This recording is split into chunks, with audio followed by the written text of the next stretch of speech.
everyone! I went on a trip to Aspen, Colorado with my sister in September. Aspen is known for its ski resorts, but we wanted to enjoy the fall foliage and go on some hikes before the snow season arrived.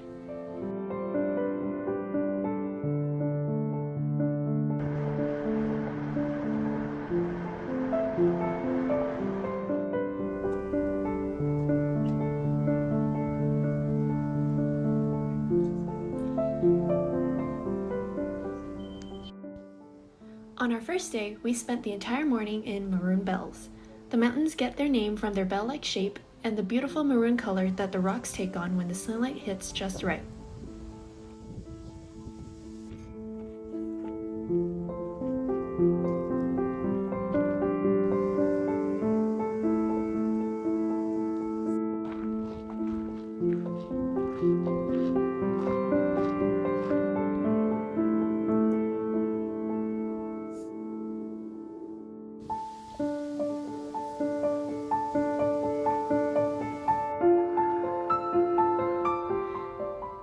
People love visiting in the fall to see the aspen groves turn yellow.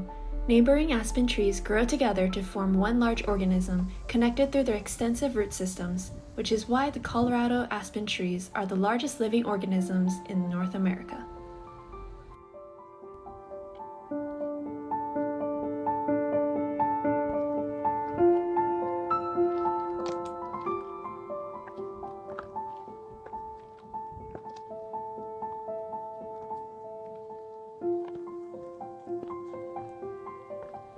We made it to Crater Lake and sat down to enjoy a nice lunch in front of the beautiful view. The trail is rocky at times, so I'm glad I brought my hiking shoes. I had to stop along the trail many times to catch my breath because I was not used to the altitude. My body needed time getting used to the 10,000 feet in elevation.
I love horses, so of course we went horseback riding.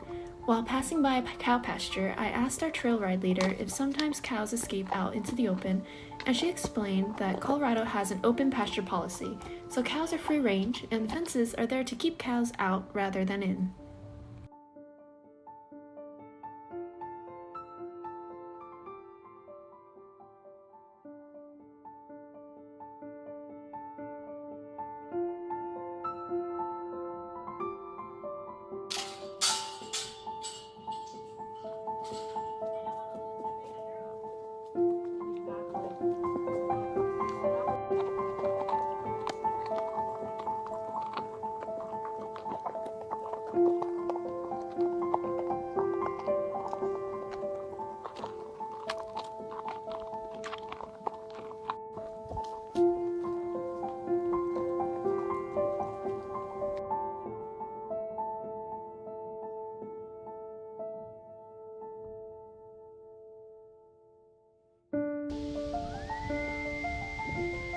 We saw the silhouette of a male elk at the top of the hill, but it disappeared behind the bush just as I hit record. Our leader tried whistling to get it to call back and move away from the bush, but sadly he didn't. We heard more elk calls on the road back, but my camera couldn't pick it up very well.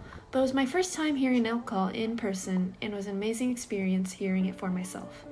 The trail ride was so much fun, and I enjoyed being able to take in the beautiful views on horseback.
At 12,000 feet in elevation, the top of Independence Pass provides a beautiful scenic overlook of the alpine tundra below.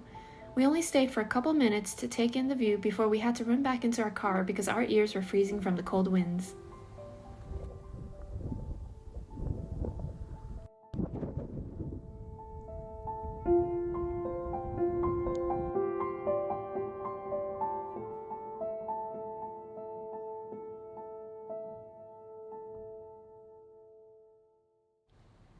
We stopped by the historic silver mining ghost town of Ashcroft for a quick photo session and then hiked along the River Run Trail, which features a river and beautiful meadows and mountain vistas during the last half mile of the hike. We also wanted to stop by Pine Creek Cookhouse at the end of the hike for a nice lunch, but unfortunately they were closed that day.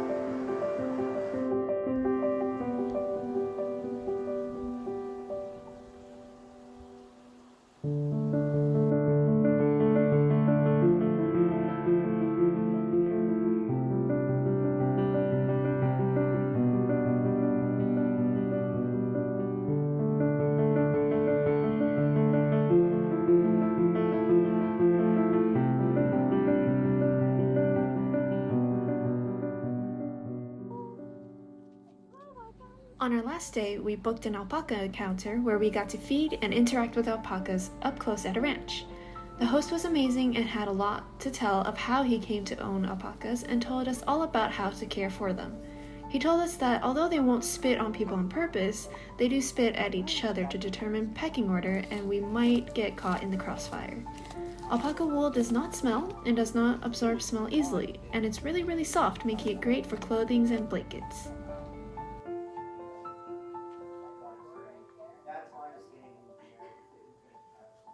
So there's nothing to hold on to any smell, and it doesn't absorb water or moisture, so it makes a killer pair of house socks, because not only water, but think about oil and grease, you don't get soiled. So it makes a pair of hat and all of that. And we make skinny socks too, like golf socks, but we also make boot socks and heavy socks. So the next best part about the hollow fiber is the breathability. Remember, that's how they survive in the wild. So when you wear this, you stay very insulated, but you don't sweat under it. It doesn't get hot like wool. You can feel the air breathe. And it's also naturally hyperallergenic, so it'll never itch you and make you break out, which is super nice too.